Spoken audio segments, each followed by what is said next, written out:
All right, guys, thank you so much for coming back with us. We're doing Win with Buyers Step 6, and the title of this one is Contract to Close, and we are very privileged to have Marion Holler over at the Maui Market Center join us. Marion, for those who may not know you, because we have two different market centers that are hopping on today, can you tell us a little bit about your background in real estate? Sure. Hi, everybody. I've been in real estate for 20 years. I've been a broker for 17 years. I have been teaching continuing education classes for our association here on Maui for, I don't know, 7 or 8 years, something like that. And I love to teach. I enjoy it because I keep learning while I'm teaching. You probably have heard that before, so it's a great thing to do. And I also have spent quite a bit of time teaching for Keller Williams in our market center here. So I'm part of the Ignite teaching team and other classes as well. I was also principal broker for the Maui office for 2 years.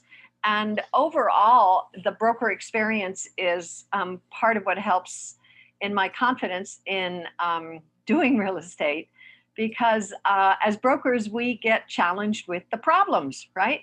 And I love problem solving. So that's what real estate's all about, is problem solving. And we're going to talk about escrow today, and that's a lot about problem solving. So this is great. Thank you.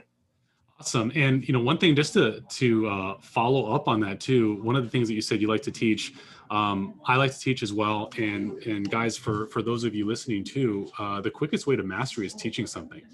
So as you grow your skill set, as you become more knowledgeable and experienced, if there's things in classes or even subjects that you feel is helpful to your agent body and your fellow and associate agents, feel free to teach it. I mean, it could be something that's like social media. It could be a little tip or trick that you've found or discovered in Zip Forms or DocuSign. But we're very collaborative here at KW, and that would be a great way to give back and contribute as well. So without further ado, I'm going to hand it over to Marion. I will be monitoring the chat. So if you guys have questions, if you don't mind, just to kind of keep the chatter down and organized, throw it into the chat. I'll interrupt Marion when and if needed, if I can't answer that question myself.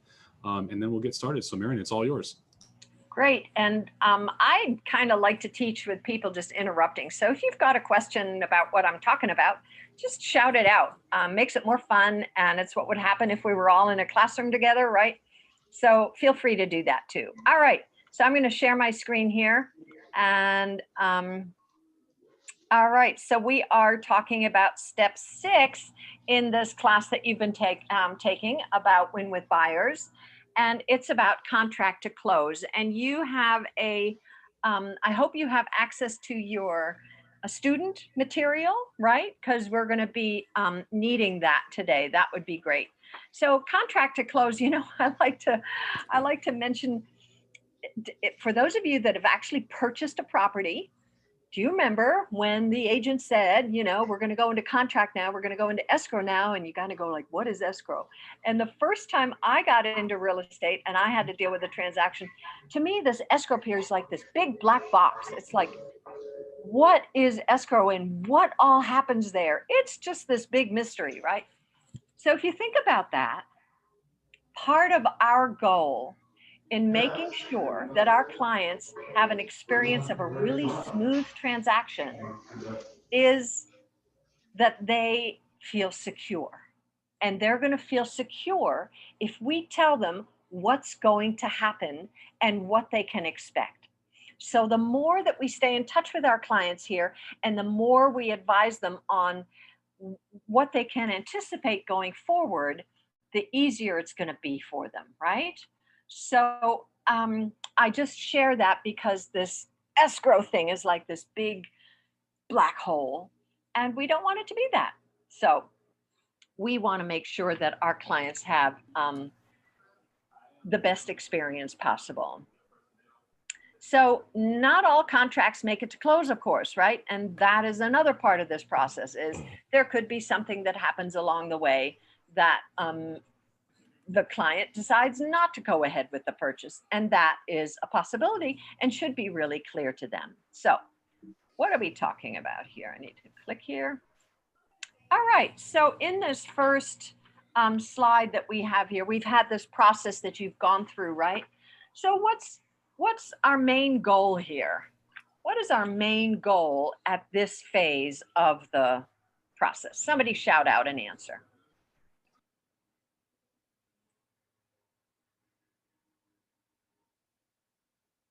Main goal, right? What's our main goal with our clients? To help you buy a property in the least amount of, for the least amount of money, in the shortest amount of time, with the least amount of hassle. For our sellers, it's to sell their property at the highest price possible in the shortest amount of time with the least amount of hassle. That has been real estate's goals forever, and that's our goal here. So our goal is to close this transaction with the least amount of hassle and to do it on time. Now, this part of the process requires us to be pretty detail oriented, right? We need to make sure we track all the timeline and are aware of all the dates that are set in our contract. We need to make appointments. We need to show up for those appointments. We need to get sign-offs on things.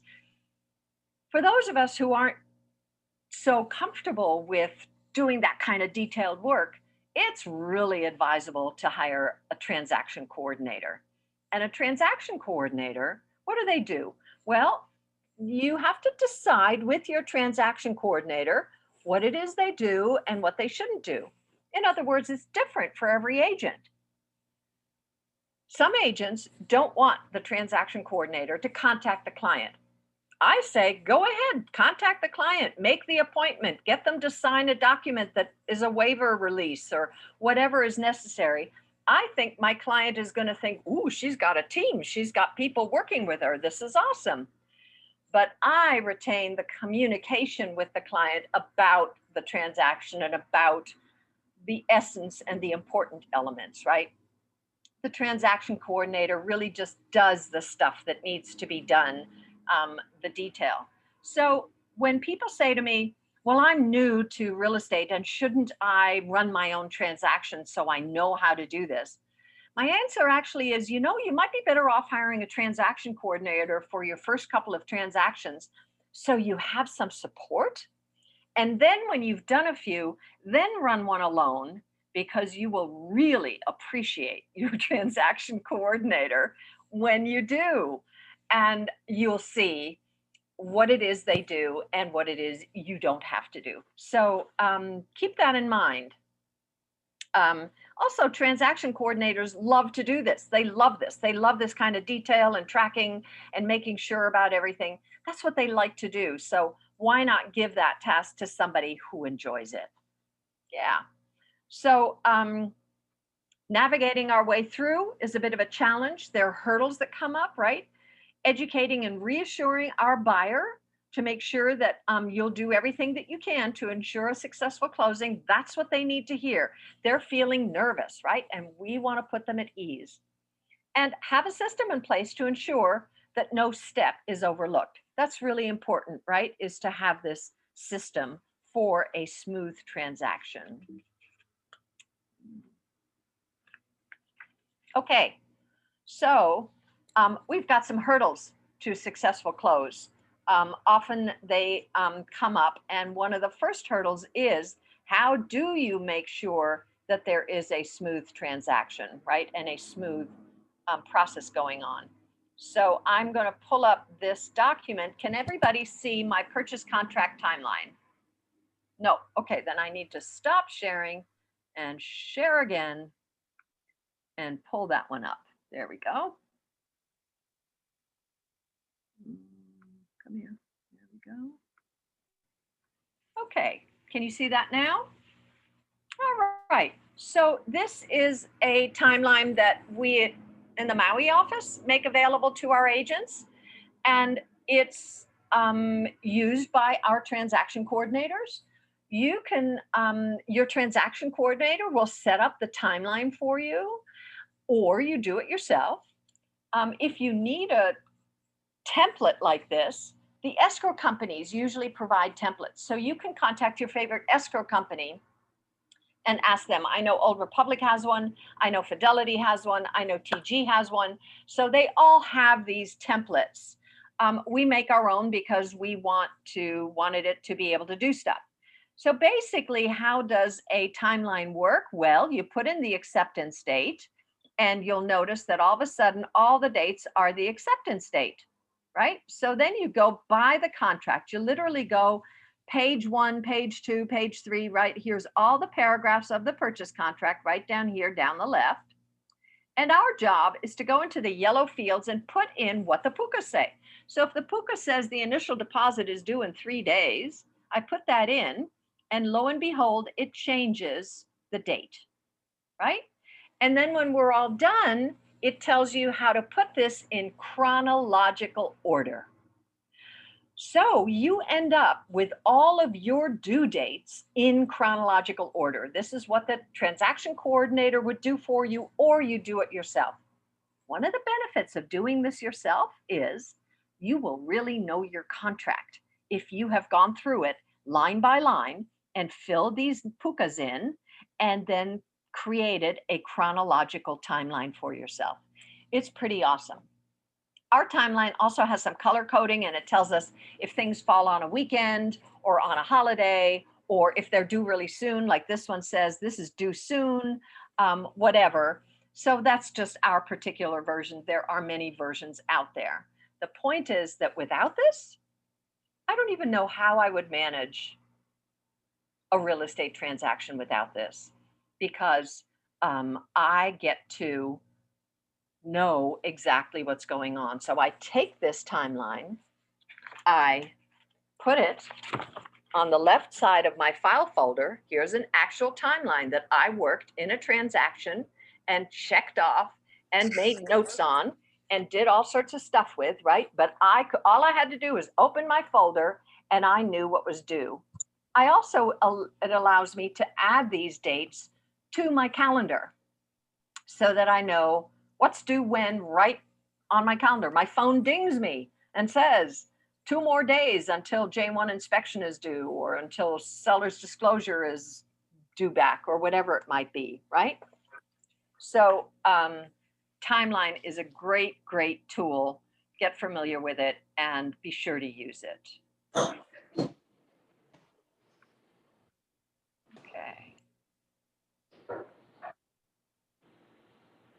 I always have to switch sharing, right? I go from one type of program to the other. I got to unshare and reshare. So here we go. So that takes us back to our hurdles. So what are some of the hurdles that we encounter? Well, the first hurdle is the inspection, right?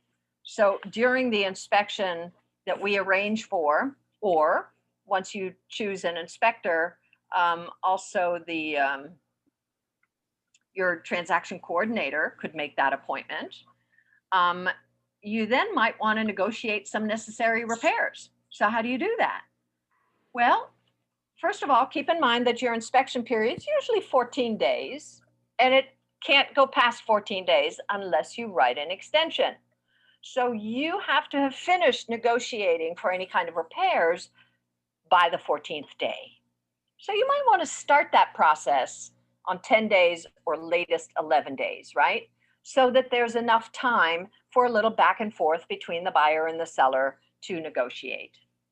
So one of the things is that we need to remind our buyers or sellers are not obligated to make repairs. Our purchase contract is technically an as-is contract. Nothing in there says the buyer has the right to renegotiate if repairs are needed. It doesn't say that. So buyers ask for repairs, but sellers aren't obligated to do them. Now, some are usually agreed to, and it helps to be reasonable. It helps to coach our clients, our buyers, and advise them, why don't we not ask for the little manini stuff, and let's not nickel and dime people to death, but let's go for the substantive items, right? These 4 items, this makes sense. And we can tell them, we had 37 items that our inspector noted on this property, but we only want to ask for these 4. And now you go back and forth, and the seller might come back and say, I don't want to do anything. I'll give you $1,000 credit. That could be great. Okay. Or the seller comes back and says, I'll do 3 out of the 4. Okay. So you want all of that done and in writing so that both buyer and seller can sign that by the 14th, end of the 14th day, and your buyer can accept the J1 inspection. Then, of course, we've got to make sure that the repairs are done, right? So there's always, at the end of the escrow period, going back and double checking on those repairs. And then another one is appraisal and loan approval, right? Those are kind of the scary moments, like, did the property appraise? And what if it doesn't? What can we do, right? So this depends a little bit on our ability to do our CMA and to anticipate. Sometimes we can tell, we go, okay, we're going over here because you love this house and you really, really want this house, and there's 4 other people bidding for it and the price is being bid up. We could have a little appraisal issue here because we're going up so much higher, right? And an appraisal is going to be based on the solds, and the solds hadn't gotten there yet. So now it's a question of, does your buyer have enough down payment to make up the difference? Is the seller willing to come down a little bit? If it doesn't appraise, chances not, if they got 4 offers. So your buyer needs to be aware that that might happen, and how can they handle that situation. Another way, by the way, is if your buyer has enough down payment, then the loan could be for less. And then the percentage of down payment to loan amount changes, but the actual numbers don't.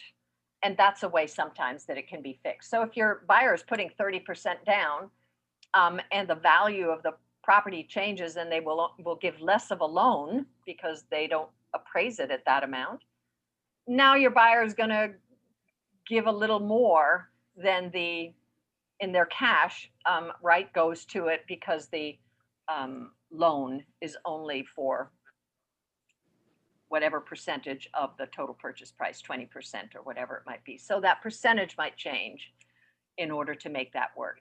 So you work with the lender, you contact the lender and you work it out. Be sure to talk to the lender. This is one of those places where I like to remind a lender not to talk to a seller. This is up to a buyer. The appraisal belongs to the buyer. The buyer has a right to consider this and evaluate this and determine what to do next before the seller gets involved. So I like to remind my lenders, let's keep it between us while we're figuring this out.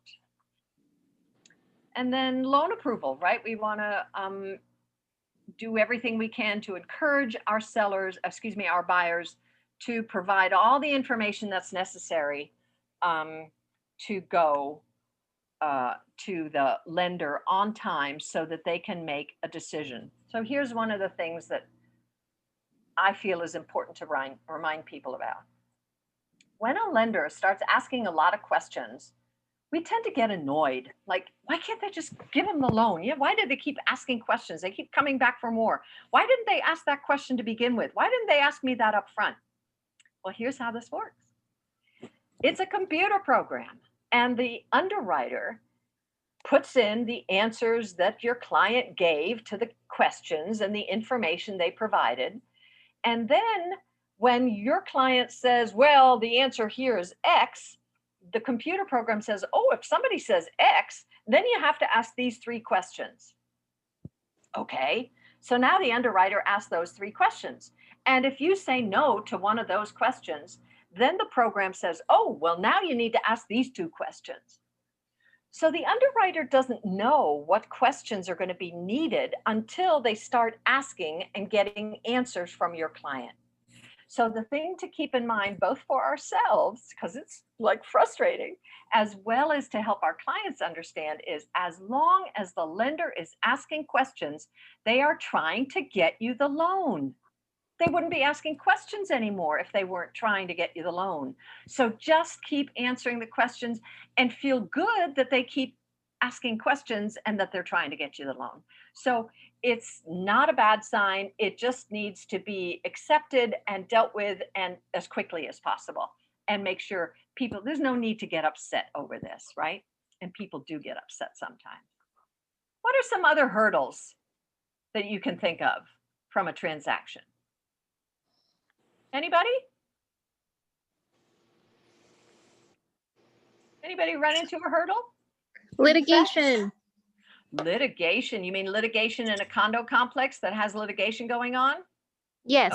Okay. What happens with that? Lenders don't like it, right? Lenders do not like that because it makes it all kind of scary.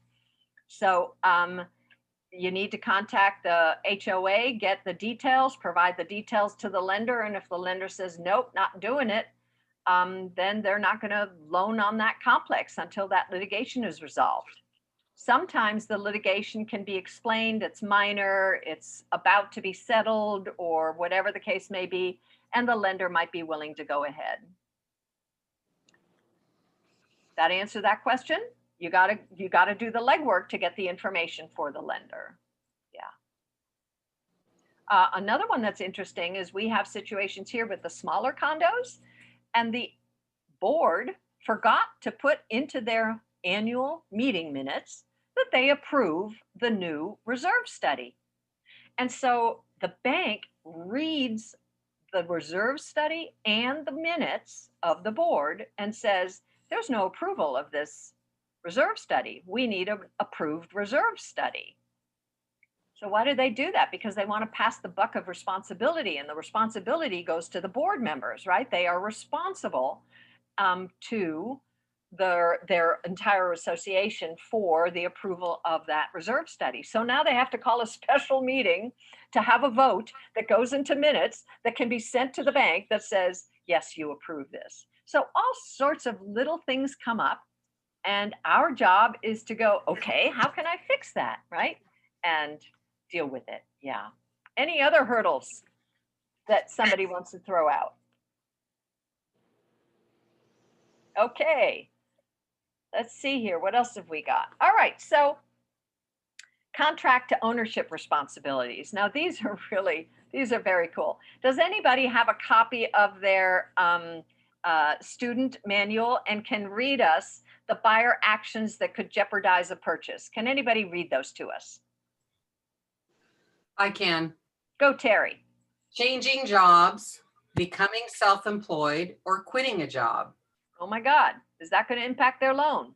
Yes. Yeah. Buying a car, recreational vehicle, or other large item. Yeah. Right? Crazy. Using charge cards excessively or letting payments fall behind. Spending money intended for closing.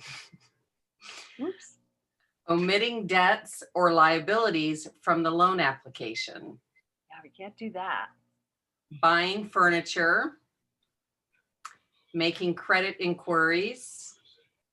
Making large deposits without checking with the loan officer. Oh, now who would have guessed that? What do you mean? I can't make a large deposit?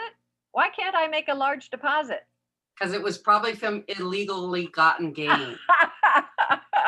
Well, it's either that or it looks like I might have borrowed money from my parents.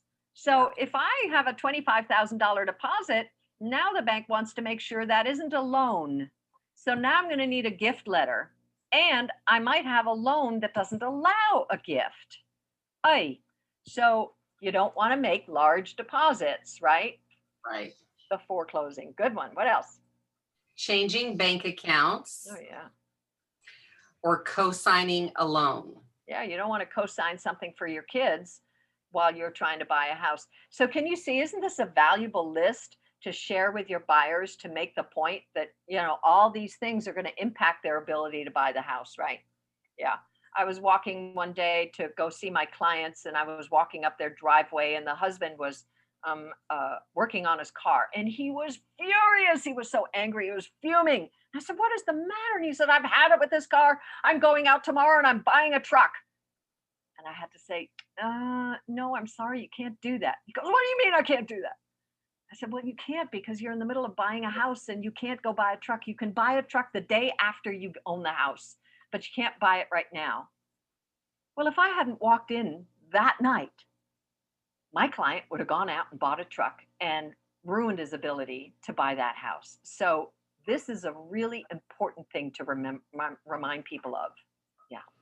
Somebody want to read the closing responsibilities by the buyer. That's the next list. Anybody? Sure, I can read. Okay, go. Keep your finances clean. Return all phone calls and paperwork promptly. Communicate with your agent at least once a week. Review the survey. Review the commitment for title. Review the settlement statement, adjustment statement. Confirm funds for closing. Get homeowners insurance. Arrange for utility services. Conduct a final walkthrough if stipulated in the contract. Make arrangements for moving. Provide change of address information to pertinent people and companies. Yeah, and some of those later items, right, are probably, that's nice, and they're not so crucial, but in the beginning, isn't this telling our buyer how to work with us, right? Telling our buyer, you've got responsibilities to stay in touch with me. We're going to be a team working together, right? So please return your phone calls and be available to me, right? So that we can be in touch. Now, most buyers do and want to do that, but it's kind of an interesting concept to present our buyers with, here's your responsibilities. And then we've got the third one. The third list we've got is agent pre-closing responsibilities. Does somebody else want to read that for us? Don't be shy. I'll do it. Okay.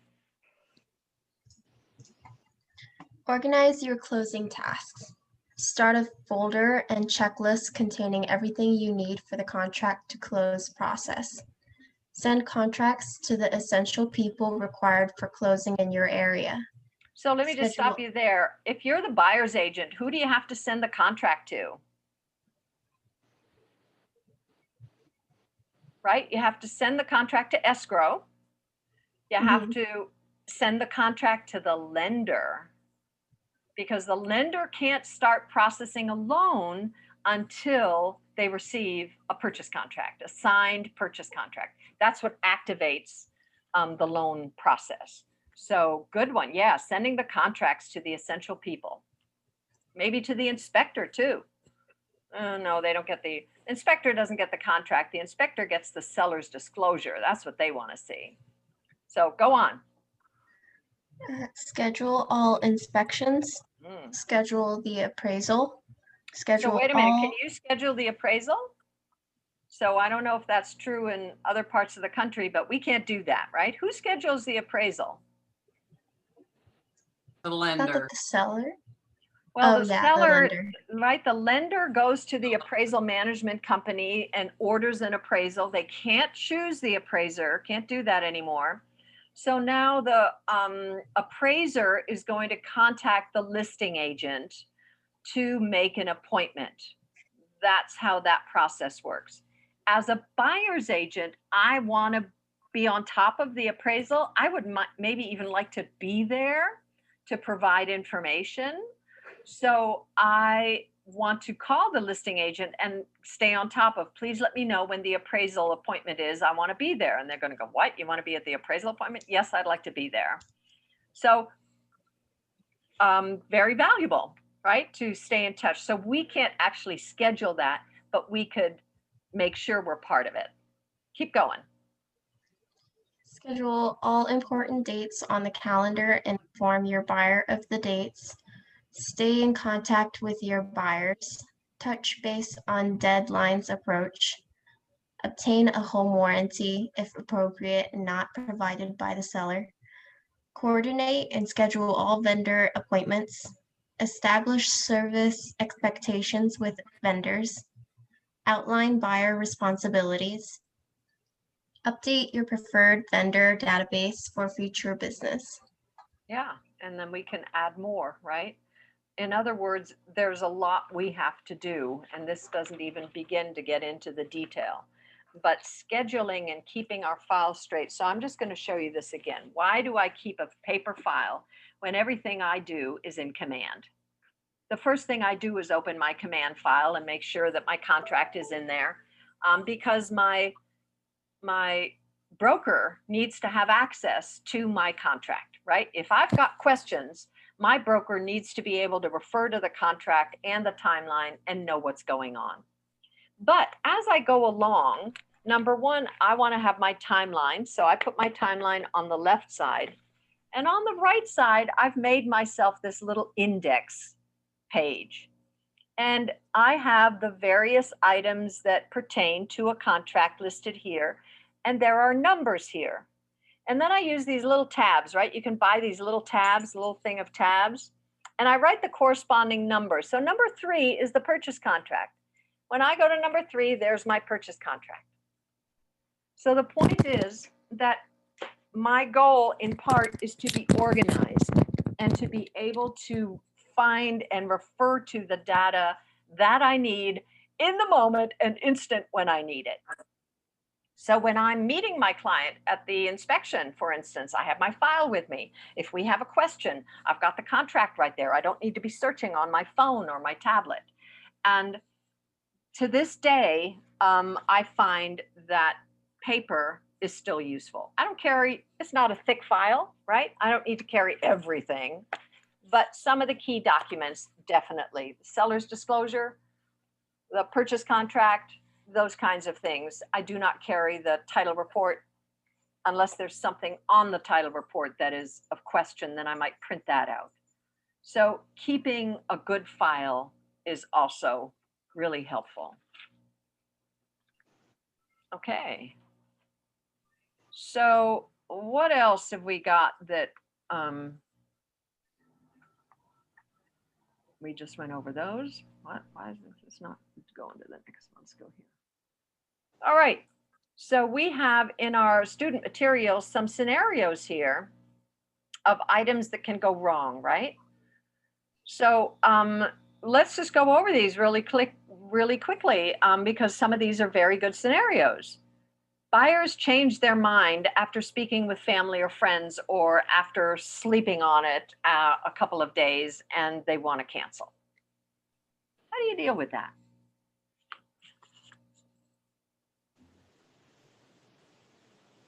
Maybe you could ask them what you're doing wrong or what you could fix. Well, they might say, well, it's not about you, it's about the house. We're just scared. It's too much. It's just, you know, and our friends say it's a terrible time to buy. It's the height of the market and we shouldn't buy right now. Right? You can tell them to wait for inspection because they have time to cancel and think more about it. And yeah, but then I'm spending that money. You said it's going to cost me $500 to have the house inspected, and we don't think we should be buying this. Maybe a review of all the reasons why they loved and chose that house in the first place. See if they're still important to them. Thank you. We need to go back to where Keller Williams agents. We talk about the big why. What is your big why for buying this house? Why are you doing this, right? So what were your goals? What are your dreams that you're looking to make true, right? Now, the truth is, Mr. and Mrs. Buyer, lots of people have buyer's remorse, and that happens pretty quickly after they sign a contract and they get all scared. So I'm with Josephina. I agree. Let's just go on a little bit here and calm down, take our time. We don't need to make a rash decision here. You've got 14 days. And if you spend the $500 to have the inspection done, at least you know what's wrong with the house and what you're taking on. And you can give that further consideration. So that's really not a lot of money to spend in order for you to decide this. Well, we're still not chime in too, Marion? So one of the things that I think would also help too is having a really strong and thorough buyer consultation.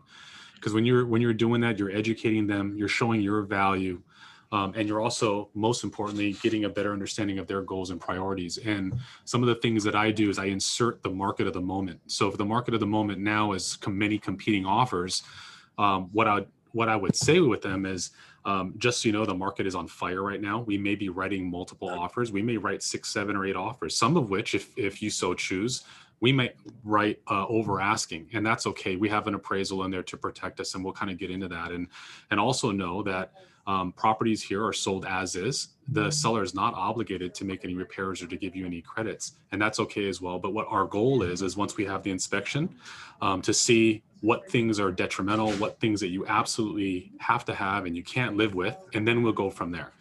And I start that off the right way on purpose, because in some cases, not with all clients, but you might have to reconsult. It's much easier to reconsult when you've already had that strong buyer's consultation versus it sounds a little desperate when you're now having a consultation for the very first time and you're trying to save them from breaking up with you, so to speak. So just something that I've learned from my own mistakes, and it's been super helpful. So just wanted to throw that in. Yeah, thank you, Chad. I fully agree. That's what I meant about going back to the big why. If you've had that conversation, if you've had a buyer's consultation, you've already talked about why are you doing this? What's your goal? What are your dreams? What are your aspirations? What are you trying to achieve? Right? And you've established that. So all those things are awesome, and fully agree. Awesome. So what else? Oh, there was one more thing that is valuable to know about, and that is the interest rates, right? So the market of the moment, love that title. That's a great title. When you talk about the market, right, we're also talking about we're in a market that has this incredible interest rate.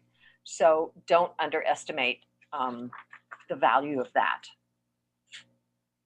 and be able to talk about that. All right, so next one is buyer's financing falls through, right? So what do we do when the buyer's financing falls through?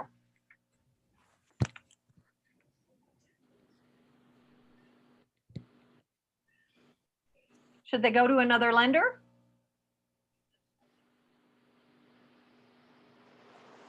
Are all lenders the same? No, right. Thank you. No, they're not the same, not at all. So taking someone to another lender, you might also pay attention to, did they go to a bank, right? And First Hawaiian Bank writes a lot of mortgages here in Hawaii, but they only sell First Hawaiian Bank mortgages. Well, maybe you can take them to a broker and see if a broker is able to get them a product that is not offered by First Hawaiian Bank, but that they have a better chance of getting the financing for.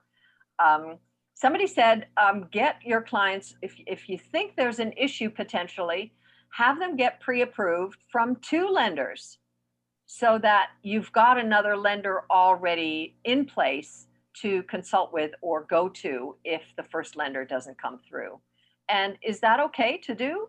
Yeah, that's okay to do. So if you've got a client who's kind of close, that's okay. Give that a try. What else we got here? The next one is liens or divorce create complications.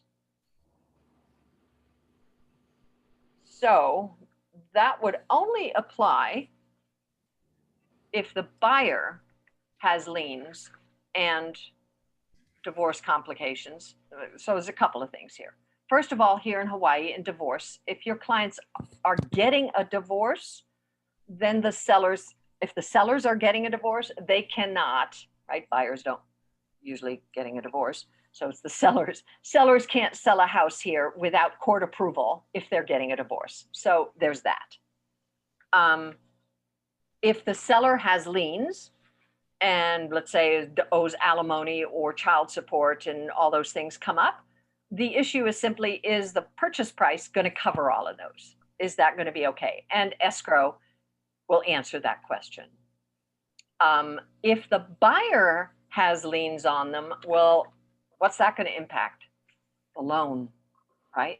If they did not disclose those liens in the loan application, now their loan is in jeopardy. So again, you want to encourage your buyers to always speak up and tell their lender everything.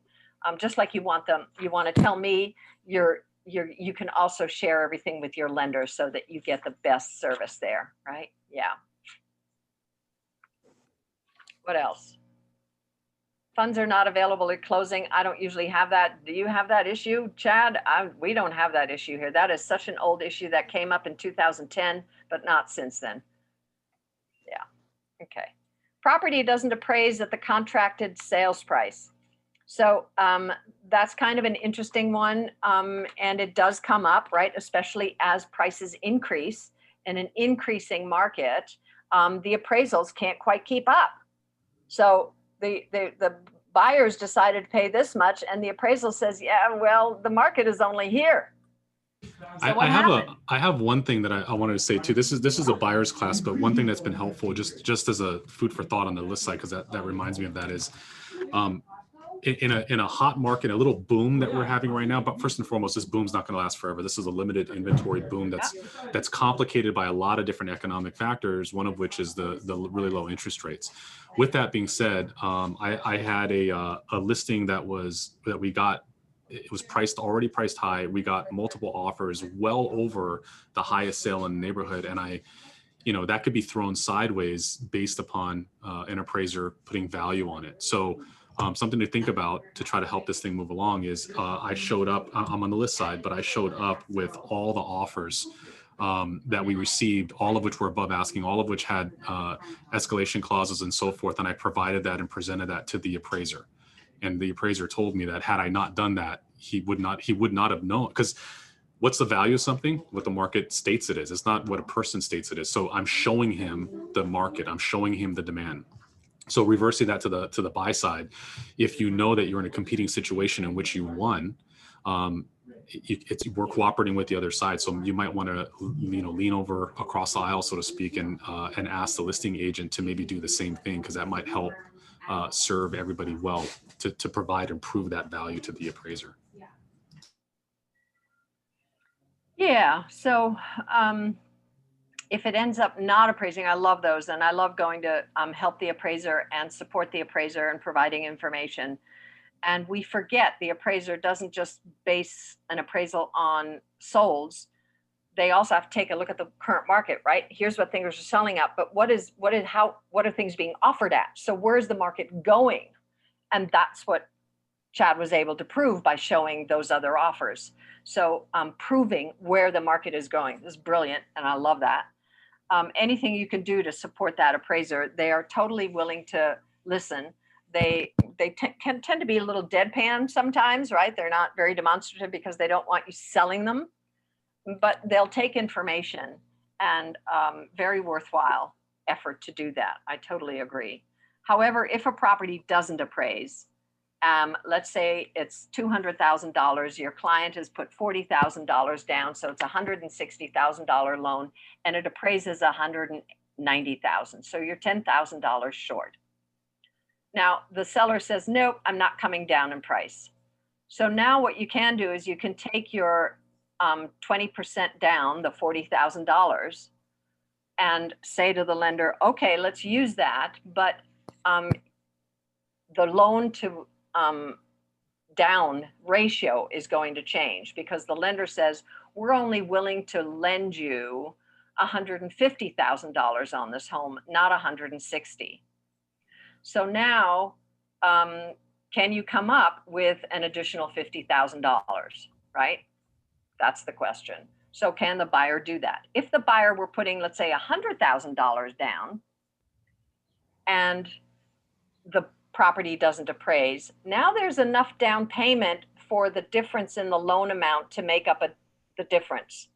So there's actually ways to fix that if there is more than 20% down. On a 20% down, you have to negotiate with the seller or come up with more money. Or walk away. So that does happen. So any other problems or issues that anybody wants to bring up or has run into or is thinking about? In that same vein, with regards to financing as well, you can, my background, by the way, I'm also a mortgage banker too. So one of the things that is also helpful to know is where loan to value buckets are. And if somebody's, because of that low appraisal that comes in, if it exceeds that, as Marion had mentioned, that 80% loan to value marker, that's a big marker, because not only does that give you the best or one of the best interest rates, but it avoids PMI, which is private mortgage insurance. One kind of savvy way to keep in the back of your mind to really have a conversation with the buyer's lender or the buyer on is if it somehow exceeds that as a result of that low appraisal, you can split the loan into two if they qualify for it. Splitting the loan into two, meaning the first is at 80%, the second might be whatever the difference is. So they can still keep that low interest rate on the first, but they'll have a HELOC or a home equity line of credit for whatever the remaining balance is on the second, and it still avoids PMI. Yeah, using a HELOC is doable again.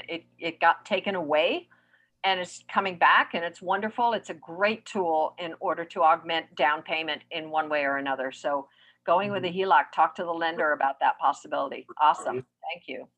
Yeah.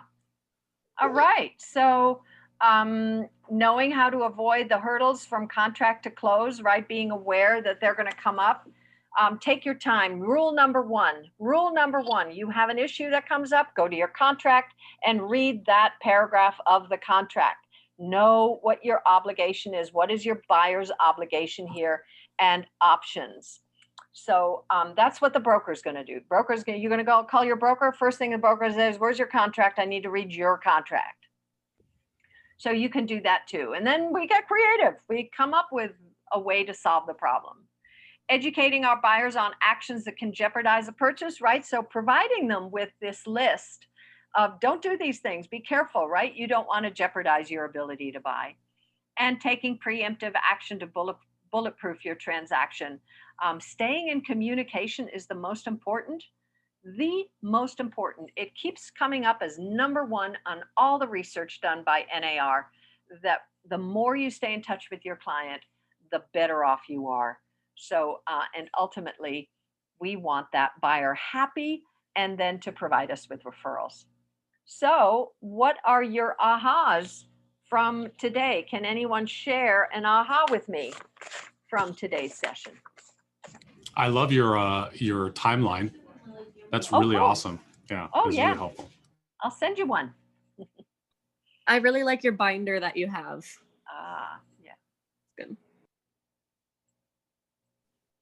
I like the old school way of still having it printed and in a folder that's with you. Sometimes it's just easier for that visual than searching electronically for everything. That's what I find. Sometimes I want that paper now. And I can tell you that when I'm at a final walkthrough and a question comes up, I get the answer a lot quicker than somebody who has to go on their phone and look for a document. So yeah, I still print stuff out. What else? Thank you for the idea of the HELOC too. Just another way to try and make a deal and keep a transaction moving. Yeah. Awesome. Awesome. Appraisals right. are from lenders, not sellers. Say that? I forgot that appraisals are from lenders, not from sellers. Right. Okay, guys, nice job. Go work with buyers. Go get some buyers and go out there and sell real estate and close your transactions. Thank you so much. You've been a wealth of information. I appreciate it. And don't forget, next week we have step 7 post-close systems. So thank you guys so much for taking time to grow and to learn. And we'll see you next week. Thank you. Ciao. Thank you. Thank you. Bye, Marion. Thank you. Thanks all.